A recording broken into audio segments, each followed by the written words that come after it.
नमस्कार। आज की क्लास का टॉपिक रहेगा तारा मिलान। देखिए, हमें ये पता है जब हम अष्टकूट मिलान करते हैं तो हमें उसमें तारा मिलान भी करना होता है। आज की वीडियो बिल्कुल डेडिकेटेडली हम तारा मिलान पर ही बना रहे हैं और यहाँ पर हम कुछ एग्जाम्पल क्वेश्चंस के साथ समझेंगे कि तारा मिलान आपको कैसे करना है। सबसे पहले हम रूल्स पढ़ लेते हैं और उसके बाद फिर जो है एग्जाम्पल क्वेश्चंस करेंगे और आपको चीजें एकदम समझ में आ जाएंगी। चलिए प्रारंभ करते हैं। पहला रूल ये कहता है कि वर के नक्षत्र से वधु के नक्षत्र तक गिने, वर के नक्षत्र से वधु के नक्षत्र तक गिने और जो संख्या प्राप्त हो उसको 9 से भाग दें। ये रूल आपको याद करना पड़ेगा कि वर के नक्षत्र से वधु के नक्षत्र तक गिने, जो संख्या प्राप्त हो उसको 9 से भाग दें। यदि आपका रिमाइंडर यानी कि शेषफल 3, 5, 7 आता है तो अशुभ होता है और फलस्वरूप अगर अशुभ है तो आपको 0 अंक दिए जाते हैं। अन्यथा कोई भी और शेषफल आ रहा है, कोई भी और शेषफल आ रहा है, अन्य स्थितियों में तारा शुभ होता है और तारा शुभ होने पर 1.5 अंक दिया जाता है। ये रूल अभी एज इट इज याद कर लीजिए, बहुत घबराने की जरूरत नहीं कि क्या है कैसे याद होगा। जब हम एग्जाम्पल क्वेश्चंस करते हैं तो हमें सब याद हो जाता है। इसके बाद दूसरा रूल कहता है, ये रूल नंबर 1 हो गया और ये रूल नंबर 2 है। रूल नंबर 2 क्या कहता है? वो कहता है इसी प्रकार वधु के नक्षत्र से वर के नक्षत्र तक गिने, वधु के नक्षत्र से वर के नक्षत्र तक गिने और फिर रूल बिल्कुल एग्जैक्टली सेम ही रहेगा, बस यहाँ पे वधु के नक्षत्र से वर के नक्षत्र तक जाना है। गिने और प्राप्त संख्या को 9 से भाग दें। यदि शेषफल 3, 5 या 7 आता है तो अशुभ होता है और फलस्वरूप 0 अंक दिए जाते हैं। अन्य स्थितियों में तारा शुभ माना जाता है और तारा शुभ होने पर 1.5 अंक जो है वो दे दिए जाते हैं। अतः इस प्रकार दोनों के नक्षत्र से गिनने पर अगर शुभ तारा आया तो टोटल अंक हो गए 1.5 और 1.5 3, और अगर एक ही की तरफ से शुभ आया और दूसरा अशुभ आया तो फिर केवल 1.5 अंक मिलेंगे। दोनों स्थितियों में खराब हो गई तो फिर कोई अंक नहीं दिया जाएगा, दोनों ही अशुभ हो गई तो कोई अंक नहीं दिया जाएगा। ये सब क्या है, इसको समझने के लिए हम उदाहरण क्वेश्चंस लेते हैं, उसी से आप अच्छे से समझ पाएंगे। चलिए एक क्वेश्चन आता है, वर का नक्षत्र आपको अश्विनी दिया है। बहुत ही सिंपल सा क्वेश्चन है कि वर का नक्षत्र आपको अश्विनी दिया है, वधु का नक्षत्र आपको भरणी दिया है और कहा है तारा मिलान करो। 2 नंबर का क्वेश्चन आ गया, तारा मिलान करो। अब देखिए, आपको ना यहाँ पर सबसे पहले अपने नक्षत्र बहुत अच्छे से याद होने चाहिए।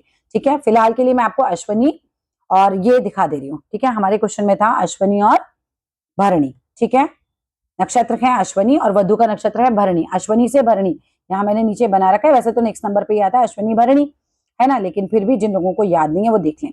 27 नक्षत्रों के क्रम में पहला है अश्विनी और दूसरा है भरणी, तो 1, 2 दूसरे नंबर पे आया। ये वर का नक्षत्र है, ये वधु का नक्षत्र है। वधु का नक्षत्र कौन सा नंबर पे आया? दूसरे नंबर पे आया। अश्विनी भरणी, उंगली पर करके देखिए, अश्विनी भरणी दूसरे नंबर पे आया। अब चलो आ जाओ दूसरे नंबर। अब हमारा नेक्स्ट रूल क्या कहता है? पहले तो हमें नंबर देखना है कि भाई कहां पर आएगा, और फिर रूल नंबर 2 के अनुसार अब आप इसको क्या करोगे? इसको डिवाइड करोगे बाय 9। ठीक है, चलो आगे देखते हैं। यहां पर हम आ जाते हैं। ठीक है, अश्विनी से भरणी तक गिनने पे संख्या आती है 2। अश्विनी से भरणी तक गिनने पर संख्या आई हमारी 2, अश्विनी भरणी। अब 2 को हमें सेकंड स्टेप में करना है डिवाइड 9 से। कैसे करेंगे? 2 अंदर रखिए, 9 रखिए बाहर। 2 अंदर रखिए, 9 रखिए बाहर। 9 0 जा 0, क्योंकि 9 1 जा 9 भी नहीं जा सकता, तो शेषफल कितना रह गया यहाँ पर? मेरा शेषफल आ गया मेरा 2।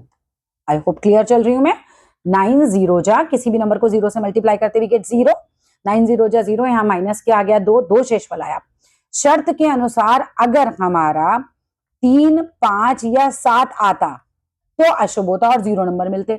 उसके अलावा कोई भी नंबर आएगा तो 1.5 नंबर मिल जाएंगे। तो क्या हमें इस केस में 1.5 नंबर मिलेंगे? बिल्कुल मिलेंगे, क्योंकि 3, 5, 7 नहीं है, ये तो 2 है। राइट, चलो पहला क्वेश्चन हमारा सॉल्व होता है, यहाँ मिले 1.5।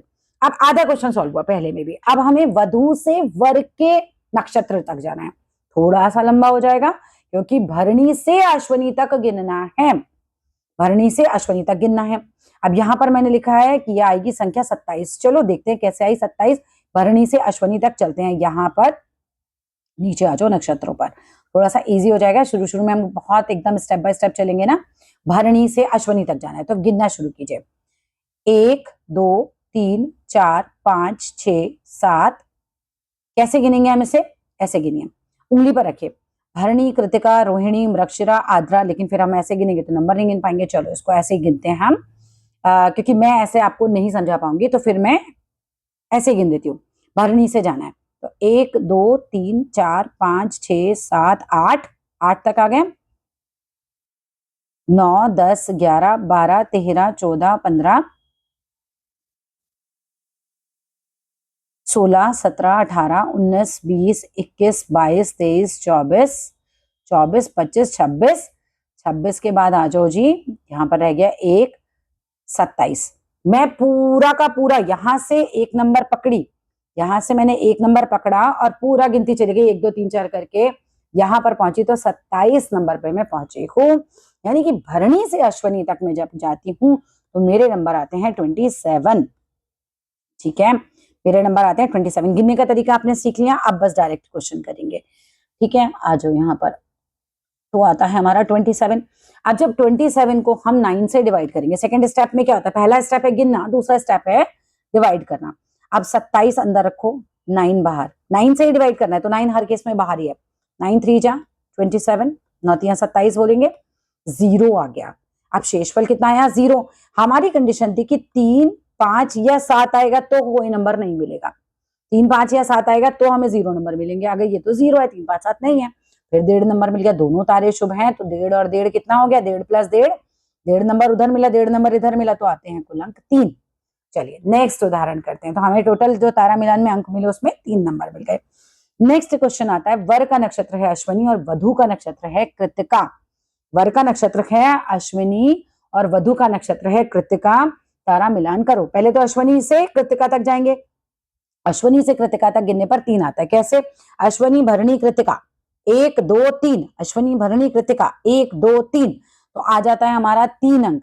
अगला क्या करना होता है, 3 को आपको करना है 9 से डिवाइड, 9 0 जा 0, फिर बचता है 3, क्योंकि 3 नहीं जा सकता ऐसे अदरवाइज। ठीक है, और 3 आता है तो हमने कहा ना 3 5 7 आता है तो अशुभ होता है, 3 5 7 आता है तो अशुभ होता है, फिर 0 नंबर मिलते हैं। तो भाई यहाँ तो हमें क्या मिल गया, ये तारा अशुभ है, अंक मिले 0। चलो आगे देखते हैं। अब लड़की के नक्षत्र से लड़के के नक्षत्र तक जाना है, कृतिका से अश्विनी तक जाना है। अब आप लोगों ने जहां नक्षत्र लिखे हो वहां से पढ़ लीजिए, या याद है तो वहां से पढ़ लीजिए। कृतिका से कहां तक जाना है, अश्विनी तक जाना है। अब देखिए, कृतिका, रोहिणी, मृगशिरा, आद्रा, पुनर्वसु, पुष्य, अश्लेषा, मघा, पूर्व फाल्गुनी, उत्तरा फाल्गुनी, हस्त, चित्रा, स्वाति, विशाखा, अनुराधा, ज्येष्ठा, मूल, पूर्वाषाढ़ा, उत्तराषाढ़ा, श्रवण, धनिष्ठा, शतभिषा, पूर्व भाद्रपद, उत्तरा भाद्रपद और अश्विनी। हम पहुंचे और 26वें नंबर पर आ रहा है मेरा अश्विनी। अब यहाँ पर 26वें नंबर पे आ रहा है तो मैंने क्या किया, 26 को डिवाइड किया 9 से, यही करते हैं हम। 9 दूनी 18, 9 3 27 तो जाएगा नहीं, 9 दूनी 18 जाएगा यहाँ पर। ठीक है, 18 गया, बचा कितना, 16 में से 8 गया 8, तो मेरा शेषफल बचता है यहाँ पर 8, 8 बचते हैं। अब कंडीशन क्या थी कि 3 5 7 होगा तो 0 नंबर मिलेंगे, ये तो 8 है तो यहाँ 1.5 नंबर मिल जाते हैं, यहाँ 1.5 नंबर मिल जाते हैं। तो एक तारा शुभ और एक अशुभ हो गया, पहला वाला अशुभ था, ये शुभ है, तो 1.5 नंबर जो है तारा मिलान में यहाँ मिल जाएंगे। अगला क्वेश्चन देखते हैं। वर का नक्षत्र है रोहिणी, वधु का नक्षत्र है पुष्य। वर का नक्षत्र है रोहिणी, वधु का नक्षत्र है पुष्य, तारा मिलान करो। तो पहले मुझे क्या करना है, पहली कंडीशन में मुझे लड़के के नक्षत्र से लड़की के नक्षत्र तक जाना होता है, यानी कि रोहिणी से पुष्य तक जाना है। चलिए करिए, रोहिणी, रोहिणी को 1 नंबर मानना है, रोहिणी, मृगशिरा, आद्रा, पुनर्वसु, पुष्य 5वें नंबर पे आ गया। फिर से करें, रोहिणी, मृगशिरा, आद्रा, पुनर्वसु, पुष्य 5वें नंबर पे आ गया। संख्या मिलती है 5, 5 को करो 9 से डिवाइड, तो 9 तो हर केस में बाहर ही है, 5 अंदर है, 9 0 जा 0, 5 बचेगा रिमाइंडर भाई यहाँ पर। फिर 3 5 7 की कंडीशन है हमारे पास, 3 5 7 में हमें अंक मिलते हैं 0, शेषफल यहाँ 5 है तो अंक मिलेंगे 0, तारा हो गया अशुभ। ठीक है, तारा हो गया अशुभ। अब पुष्य से रोहिणी तक गिनना है, पुष्य से रोहिणी तक गिनना है। चलो गिनो, पुष्य को पहला नंबर मान के चलेगा, पुष्य, अश्लेषा, मघा, पूर्व फाल्गुनी, उत्तरा फाल्गुनी, हस्त, चित्रा, स्वाति, विशाखा, अनुराधा, ज्येष्ठा, मूल, पूर्वाषाढ़ा, उत्तराषाढ़ा, श्रवण, धनिष्ठा, शतभिषा, पूर्व भाद्रपद, उत्तरा भाद्रपद, रेवती, अश्वनी, भरणी, कृतिका और आ गया रोहिणी। तो ये आता है 24वें नंबर पर। ठीक है, तो 24वें नंबर पे आता है तो अब 24 को 9 से भाग देना है आपको, तो यहाँ करना है 9 बाहर और 24 जो है रखना है अंदर। 9 दूनी 18 ही जाएगा यहाँ पर, और कितना बच जाएगा, 6 बच जाएगा। और 3 5 7 में तो मिलता था 0, शेषफल है 6, तो यहाँ कितने नंबर मिल गए हमें, 1.5 नंबर मिल गए, तारा हो गया शुभ। तारा, एक तारा अशुभ, दूसरा तारा शुभ, अंक मिलते हैं 1.5। तो यहाँ पर ये वाला क्वेश्चन हमारा टोटल हो गया बढ़िया से एकदम तैयार। अगला क्वेश्चन देखते हैं। वर का तार नक्षत्र है मघा और वधु का नक्षत्र है अनुराधा। अब आप इसको पॉज करिए और पहले खुद करिए, वर का नक्षत्र है मघा, वधु का नक्षत्र है अनुराधा, तारा मिलान करो। मघा से अनुराधा तक जाना है, मघा से अनुराधा तक जाना है। चलो करते हैं। मघा, पूर्वा फाल्गुनी, उत्तरा फाल्गुनी, हस्त, चित्रा, स्वाति, विशाखा, अनुराधा। कितने नंबर पे आता है? 8 अंक आ जाते हैं यहाँ पर 8। ठीक है, गिनने पर संख्या आई 8। अब 8 को 9 से करेंगे तो सीधी सी बात है, करके दिखा दे रही हूँ, लेकिन आएगा तो 8 ही है ना। यहाँ पर आ गया 8। अब यहाँ पर 1.5 नंबर मिल जाएंगे, क्योंकि शेषफल जो है वो 3, 5, 7 के अलावा है। 3, 5, 7 के अलावा होगा तो हमें 1.5 नंबर मिल जाएंगे। तो लड़के की तरफ से तो तारा हो गया शुभ। अब देखो लड़की की तरफ से अनुराधा से मघा तक गिनना है। अनुराधा से मघा तक। अनुराधा, ज्येष्ठा, मूल, पूर्वाषाढ़ा, उत्तराषाढ़ा, श्रावण, धनिष्ठा, शतभिषा, पूर्वा भाद्रपद, उत्तरा भाद्रपद, रेवती, अश्विनी, भरणी, कृतिका, रोहिणी, मृगशिरा, आद्रा, पुनर्वसु, पुष्य, अश्लेषा और फिर आते हैं मघा पर। 21वें नंबर पे आता है। अब 21 को 9 से डिवाइड कीजिए और डिवाइड करने पर आपका जो शेषफल बचता है वो बचता है 3। कैसे? 21 रखिए अंदर, 9 रखिए यहाँ पर, 9 दूनी 18 हो गया, 19, 20, 21, 3 आ गया यहाँ पर और 3 हो गया अशुभ। तो एक तरफ से शुभ मिला, एक तरफ से अशुभ मिला, टोटल नंबर हो गए केवल 1.5। तो एक तारा शुभ, दूसरा अशुभ हो गया, टोटल अंक हो गए 1.5। अब चलो 5वां एग्जाम्पल है, ये लास्ट एग्जाम्पल है। वर का नक्षत्र है अश्विनी, वधु का नक्षत्र है चित्रा, तारा मिलान करो। ठीक है, वर का नक्षत्र है अश्विनी, वधु का नक्षत्र है चित्रा, तारा मिलान करो। तो आपने देखा अश्विनी से चित्रा तक आपने गिना तो 14 संख्या आई और 14 को 9 से भाग दिया तो शेषफल 5 आया। शेषफल 5 आया तो इस कारण तारा हो गया अशुभ, 0 नंबर मिले। अब चित्रा से अश्विनी तक गए, यही स्टेप होता है। वधु के नक्षत्र से वर के नक्षत्र तक जाएंगे। जब हम गिना तो हमारा आया 14, 14 को 9 से भाग दिया, शेषफल आया 5। यहाँ पे भी तारा अशुभ हो गया, तो दोनों के अशुभ होने पर क्या हुआ? कुल अंक हो जाते हैं हमारे 0। अब नक्षत्रों के नाम जिनको नहीं याद है वो यहाँ पर पॉज करके लिख सकते हैं। ठीक है, मैं यहाँ पर दिखा देती हूँ आपको इस तरीके से, ये लाइन से आप पॉज करिए और लिख लीजिए। So that's all in this video. अब हमने तारा मिलान भी अच्छे से सीख लिया है, विद एग्जाम्पल क्वेश्चन सीखा है। आप चाहो तो एक बार वीडियो को ऐसे ही देखो और फिर उदाहरण क्वेश्चन लिख लीजिए और फिर दोबारा खुद से करके देखिए कि आपको आया या नहीं आया। मिलते हैं अपनी अगली वीडियो में। अच्छा लगे तो जरूर लाइक कीजिएगा, शेयर कीजिएगा, सब्सक्राइब कीजिएगा। Thank you.